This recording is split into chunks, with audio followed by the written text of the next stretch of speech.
प्रधान Baraghat Kuldeep Tanda, master राजकुमार प्रवक्ता बाराघाट, समस्त committee और चौधरी अभय चौटाला जी, किसान नेता भाई रवि आजाद जी और राकेश शोरण, सतवीर जी और पूर्व एसपी राजमोर विकास सीसर जी, पूर्व सरपंच बलराज खेड़ी और रणवीर रोहान जी और जितने भी समस्त मेरे किसान भाई आए हुए हैं, मेरी चाची ताई आई हुई है, सभी को किसान की बेटी पूनम पंडित का विनम्र राम राम। सभी लोग ठीक है क्या?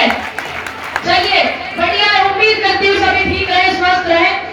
और बात बिल्कुल वही आते हैं जहां चल रही है, किसानों का जो ये बिल है, ये लोग इस बात को ध्यान रखें जो सोचते हैं किसानों की परेशानी है और कहीं की नहीं है, गलत, मजदूरों की भी है। और जो मिडिल परिवार के व्यक्ति हैं उनकी ज्यादा ध्यान रखें, यह बात है, उनकी तो हद से ज्यादा। ये किसान है, अपने लिए तो 2-4 बीघे बो के जॉब का दस लेंगे अपनी खातर, लेकिन थारी इसको भी ज्यादा आप बताने वाली है।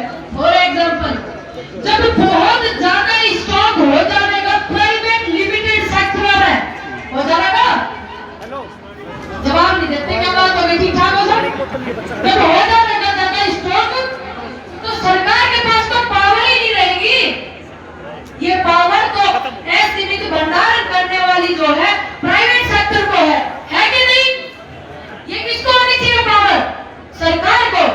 अब जब सरकार को नहीं होगी, जो राशन डीलर के बाहर दुकान लगा हुए हैं और जो मजदूर भाई जिनके पास भूमि नहीं है उनको मिलता है अनाज, वो भी नहीं मिलेगा, ध्यान रखें। और इतनी महंगी महंगी फसल एक भाई को दे दी कच्ची फसल, सब्जी फल एक ने दे दिया पक्की फसल, गेहूं चावल अनाज आदि समझते हैं कच्ची फसल पक्की फसल सारे किसान है। तो तारा क्या होगा जो ठेले पे सब्जी बेचे जाता है? भाई इतना मूर्ख थोड़ी है कोई जो लाला रामदेव जी की दुकान में सुन 100 रुपए सुना के सब्जी ना 1000 रुपए के ठेले पे बेचेगा 500 रुपए किलो है। या हम मूर्ख थोड़ी जो हम खरीदेंगे, तब खरीदोगे? हाँ ना, मैं जवाब दो, हाँ भी डालो बोलो में, हाँ या ना? नहीं खरीद सकते ना? हमारी तो इतनी हैसियत नहीं, जो बड़े बड़े शोरूम में कर रहे किसान है, घरों पसीने टपक जा, 2 रुपए पेट्रोल का बढ़ जा, आजकल 100 रुपया हो रहे। 22 किलो दिन बिलों में लिखा हुआ है कि जो अनलिमिटेड की स्टॉकिंग है उसको कब रोकी जाएगी, क्लॉज नंबर 3 में लिखा हुआ है।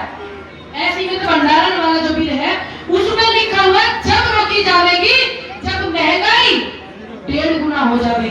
मैंने नहीं लिखा, उन बिलन में लिखा हुआ। और जो हमें ज्ञान बांटते हैं सरकार के नुमाइंदे, जो अंधभक्त गढ़े ज्यादा हो रहे, मेरे पास ऐसा कोई इंजेक्शन अभी नहीं है ज्ञान का जो मैं उनके लगा दूं, तो वो उसको पढ़ने में जो भी उनकी सरकार ले गई, माननीय मोदी जी ने जो फैसला लिया है उसमें लिखा हुआ, जब आके हमको ज्ञान बांटे, और खास करके वो व्यक्ति हमें ज्ञान ना बांटे जिनके यहाँ 52 साल तक हमारे देश का तिरंगा नहीं लहराया था, है कि नहीं? जानते हैं आप कौन है वो? आरएसएस वाले। तो वो लोग हमें ज्ञान न बांटे, मेरा अनुरोध है। और सबसे ज्यादा रिक्वेस्ट मेरी युवाओं से, भैया हरियाणा का पूरा भारत का जो खून है ना युवाओं का, जोशीला है, गर्म है, मानने हम, लेकिन जो बड़े बुजुर्ग आप आशीर्वाद दे रहे हैं उनकी दिशा पे चलना। 95 दिन ऐसे ही पूरे नहीं हुए, इन्होंने तो पूरी की पूरी हरकत इस तरीके से बना ली कि आंदोलन बदनाम हो जाए, लेकिन एक परमात्मा भी साथ में बैठा हुआ है। और किसान जो है परमात्मा के बाद उसका नाम आता है, किसान का परमात्मा का दर्जा उसने दिया जाए और परमात्मा उसके साथ है। और आप सभी जानते हैं कि जो फसल होती है वो बच्चे की तरह पाली जाती है। भैया जो ज्यादा बड़े जमींदार हैं वो अपनी फसल को जोत रहे हैं, तो जोता मैं नहीं रोकूंगी, क्योंकि देखो मैं कह लगा हमारी फसल हम जोते ना जोते पूनम पंडित कौन है कहने वाली, तो वो जोत सके। लेकिन मेरा सभी से अनुरोध है आप अपनी फसल को नष्ट ना करें, हाथ जोड़ के मेरी सभी से बार बार विनती है आप उसको नष्ट ना करें, मजबूती तक खड़े रहे और डटे रहे। और जो नारी शक्ति है बहुत मिल रही है देखने के लिए और बड़ा अच्छा लग रहा है मुझे आके यहाँ पे। लेकिन मेरा एक अनुरोध भी है महिलाओं से और उनके परिवार से, समस्त भारत से, कि आप नारी को बोलने के लिए बोलिए, आवाज सच की होनी चाहिए। किसानों का मुद्दा चल रहा है, सबको बोलना चाहिए। पेट्रोल वाले मंत्री जी कहते हैं कि मौसम की वजह से बढ़ गया दाम, ऐसे ही कह रहे हैं। मौसम की वजह से बढ़े तो मंत्रालय जो पेट्रोल वाला, अब कैसे बताऊं उन्हें कि दाम कभी मौसम की वजह से नहीं बढ़ता भैया। जब मंत्री जी उन्हें, हमारे मंत्री जी को इतना ध्यान ही नहीं है, उन्हें इन्होंने बिठा दिया तो वे क्या बात करेंगे, वो तो यूं बात करेंगे। तो कृपया करके मेरा अनुरोध है, विपक्ष वाले भी अगर मेरी बात सुन रहे हैं कि ध्यान से लेगा मंत्री संतरी अपने ज्यादा इन्होंने हास्य कभी बना दिया। कपिल शर्मा से बढ़िया सोच चला हुआ इनके प्रवक्ता, हम मानते हैं कपिल शर्मा से बढ़िया कॉमेडियन है पात्रा साहब भी और मंत्री जी भी, और भी बहुत सारे प्रवक्ता हैं जो हास्य की बात करते हैं, ज्ञान की बात नहीं करते। इनसे पूछो बिल में क्या कमी है तो हम बताते हैं। किसान बता रहे हैं अभी 4 दिन से, मैंने भी बताया, मेरे बुजुर्गों ने भी बताया, मेरे भाई तो इस्तीफा देकर आ लिए क्योंकि इन्होंने दुख जताया छोटा जी ने कि हाँ किसानों के साथ गड़बड़ है, तो अपने पद को भी उन्होंने नहीं ध्यान में रखा। तो ऐसे ऐसे लोग बता रहे हैं क्या कमी है। लेकिन इस सरकार के जो नुमाइंदे हैं उनमें एक बड़ी दिक्कत चल रही है, सच को नहीं स्वीकारते हैं। अब वे पढ़ के बैठे भैया, डिबेट वालों का और चैनल वालों का टाइम खराब ना करें। एक ही उनके पास जवाब होता है, सोनिया गांधी, प्रियंका गांधी, राहुल गांधी और तुम्हारे ये क्या नाम अखिलेश यादव जी और पाकिस्तान। कोई सवाल इनसे कर रहे हैं, जवाब नहीं देते। और मेरा अनुरोध है मीडिया वालों से जो सच्ची पत्रकारिता करते हैं और जो चाटुकार है उनसे मैं बात नहीं करना चाहती। जो सच्चे मेरे पत्रकार है उनसे मेरा विनम्र निवेदन है, भाई तुम्हें अधिकार है। देखिए रंजीत जी ने इस्तीफा दिया ना कि मुझे सच दिखाने की अनुमति नहीं है और मैं झूठ दिखा नहीं सकता।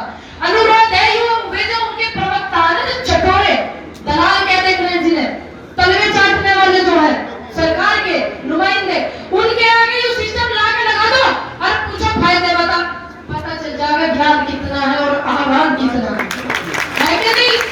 भाई पता तो होना चाहिए, जब ऐसी बैठ के मंत्री जी बन के पता होना चाहिए कि अदरक जड़ पर लगे करे या फिर पेड़ पर लगे करे। पता होना चाहिए कि पुदीना पानी में होए करे या रेत में होए करे। भाई सबके टेस्ट होने जरूरी है। और मैं सभी से एक रिक्वेस्ट करूंगी कि जो हमारा मोर्चा मंच है, ये मेरे निजी विचार है, मुझे पता नहीं कि ये गलत है या सही है, तो मैं अपनी बात उनके सामने भी रखूंगी। मोर्चा मंच के हमारे बड़े भाई आए हुए हैं, ये तो मैं इनको भी ये बात साझा करूंगी। और मोर्चा मंच के जितने भी हमारे किसान बड़े बड़े नेता हैं, देखिए हमने आंदोलन को चलाने के लिए और बिल रद्द करवाने के लिए बहुत से काम किए हैं इसी पीरियड में। करेंगे ना करें, ट्रैक्टर रैली भी हुई है। तो मुझे पता नहीं मुझे ज्ञान का कितना अभाव है, उम्र कम है, कोई गलती हो जाए तो मुझे सभी माफ कर देना, क्षमा कर देना। लेकिन आंदोलन का एक अहम हिस्सा भी बचा हुआ है, अनशन। क्यों ना हमारे बड़े नेता अनशन के लिए कहें तो हम उनके साथ बैठेंगे। मैं पूनम पंडित उनके साथ बैठूंगी। क्या आप भी बैठेंगे? हाँ या ना? बैठेंगे ना सारे? मैं अनुरोध करूंगी और मंच के सामने ये प्रस्ताव भी रखूंगी। फिर अगर वो मुझे जैसी अनुमति देंगे कि बच्चे ये करना है या इस दिशा में करना है, तो मैं उनके आदेश को सर्वोत्तम मानूंगी और उनकी बात को बिल्कुल मानूंगी। अगर वो कहेंगे नहीं बच्चे आपका निर्णय गलत है तो कोई बात नहीं, मैं अपनी भूल समझ के मुझे माफ कर दीजिएगा। बाकी जो सहयोग करेंगे, देखिए अगर मैं पूनम पंडित अकेली अनशन पे बैठ जाऊं ना, तो जो मेरे तलवे चाटने वाले मीडिया वाले फटसू पहुंचेंगे और कहेंगे पूनम पंडित को तो फेम चाहिए, फेम ये हमारा बैटरी है, यूं भी तो गड़बड़ है। और मेरे जैसे बच्चे को तो सारी चीज ध्यान में रखनी पड़ रही है। अगर इस चीज की भी हमें जरूरत पड़ेगी, मैं अपनी बात साझा करूंगी अपने अपने बड़े नेताओं से, किसान मोर्चा मंच के सभी जितने भी नेता हैं हमारे, सारी कमेटी से। तो मैं संघ की भी जरूरत पड़ी तो करेंगे ना, करेंगे। आप सहयोग है इस बात से, अपने विचार सभी दीजिएगा। बहुत बड़े बड़े प्रवक्ता आए हुए हैं, सभी समस्त जितने भी मेरे मंच पे भाई और मेरी माता बहनें बैठी हुई है, सभी का तहे दिल से धन्यवाद करना चाहूंगी। और एकता में सबसे बड़ा बल होता है, मेरी क्लास 2 में पढ़ा था, अपनी एकता को बरकरार रखना। और हमारा जो देश है ये हिंदुस्तान, ये गुलदस्ता है कि नहीं?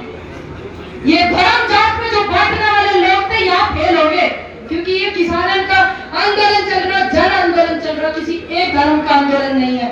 तो मेरा अनुरोध है आने वाले समय में और जो विपक्ष है उनके लिए भी और जो पक्ष है सत्ता में जो पार्टी है कि अब धर्म बांट में ना बटे। अनुरोध है मेरा हाथ जोड़ करके, भारत एक गुलदस्ता है, उसमें सब सभी फूल होते हैं, तो उसको सहज के रखे। अगर कोई एक फूल नहीं होता तो वो गुलदस्ता अनकम्प्लीट है, पूर्ण सक्षम नहीं है ना। तो मेरा अनुरोध है कि ये लोग ऐसी ऐसी गड़बड़े कर रहे हैं जिससे हमारा आंदोलन कमजोर पड़ जाए। तो हमने कमजोर नहीं होना। बहुत सी ऐसी बात है जो मैं तो पढ़ के आई हूँ, बहुत कुछ बताना चाहती हूँ, लेकिन समय का मैं सभी का ध्यान रखूंगी। लेकिन जो लोग ना पढ़ के आए वो सरकार वाले नुमाइंदे ध्यान रखे, पढ़ के बैठे, चैनल वालों का टाइम खराब नहीं हुए, समय उनका न लेवे। और एक बात को आप जिंदाबाद रखना बस। देखिए, जिंदाबाद की भीड़ तो ये पहले से ही खड़ी करने चाह रहे। मैं तो ये चाहती हूँ कि देश में पूनम पंडित जिंदाबाद ना हो, ठीक है, क्योंकि ये भीड़ ये लानी चाह रहे थे। अभी भाई मेरे नारे लगा रहे थे पूनम पंडित जिंदाबाद, पूनम पंडित जिंदाबाद। मैं मानती हूँ आप सभी मुझे बड़ा प्यार और आशीर्वाद देते हैं, बार बार धन्यवाद भी करती हूँ, लेकिन उस बात को भी ध्यान में रखें कि जिंदाबाद की भीड़ तो ये पहले से जोड़नी चाह रहे। हमें जो भीड़ रखनी है वो रखनी है किसान एकता, जय जवान, जय जवान। और मैं जिस गली से निकलूं तो मुझे बस एक ही आवाज होगा, नारी शक्ति, नारी शक्ति। मैं ये नहीं चाहती कि मेरे आने पे कोई पूनम पंडित जिंदाबाद करेगा। किसी को मेरी ये बात बुरी लगी हो तो मैं क्षमा चाहती हूँ, भाई मुझे माफ कर देना। बस मैं ये चाहती हूँ मैं जिस गली से निकलूं, जय जवान जय किसान हो, नारी शक्ति जिंदाबाद हो। और हमारी जो एकता में बल है, किसान एकता जिंदाबाद हो। ध्यान रखना, आने वाली सरकारों को भी और इस सरकार को भी ये नसीहत होगी, ये कभी इस बात की भीड़ इकट्ठी करने की नहीं सोचेंगे, ये शिक्षा की भीड़ इकट्ठी करने की सोचेंगे। मैं जिस गली निकलूं मुझे शिक्षा की खुशबू आए, ऐसा मेरा मानना है। मुझे पता नहीं मेरे विचार गलत है या सही है। तो आप सभी मेरी बात से इससे सहमत हैं कि जिंदाबाद की जो भीड़ है वो कम होनी चाहिए, है? तो एक बार जोरदार कहिए, नारी शक्ति जिंदाबाद। आवाज इतनी जोरदार लीजिए जो मेरे दिल्ली जा रहे थे पहले आवाज वहां पहुंच जा। नारी शक्ति जिंदाबाद, किसान एकता जिंदाबाद, जय जवान जय किसान, जय जवान जय किसान।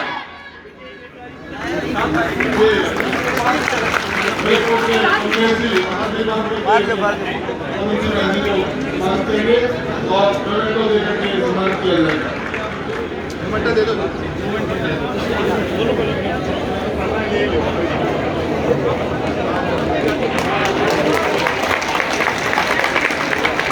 बहुत